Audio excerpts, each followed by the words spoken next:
কোথায় আছেন আপনারা এখন? পাটোয়ার টেক আছে কক্সবাজার। আঙ্কেল আন্টি বেড়াতে এসেছেন পাটুয়ার টেক কক্সবাজারে।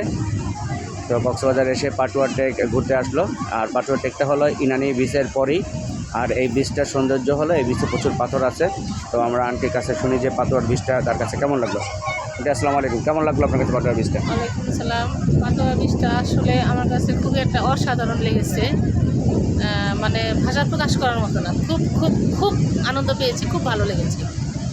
সাথে আঙ্কেল আছে, আঙ্কেলের সাথে মন্তব্যটাও শুনি যে পাটুয়ার টেক যে বিচটা কক্সবাজারে কেমন লাগলো তার কাছে। অনেক ভালো, অনেক ভালো। আচ্ছা, আসলে আমরা কক্সবাজার বলতে বুঝি হলো লাবণী, সুগন্ধা কিংবা কলাতলি। আসলে কক্সবাজার বলতে তা না, কক্সবাজার অনেকগুলো জায়গা আছে। মেইন ড্রাইভ থেকে যখন আপনারা আসবেন এদিকে তখন অনেক সুন্দর সুন্দর জায়গা দেখতে পারবেন।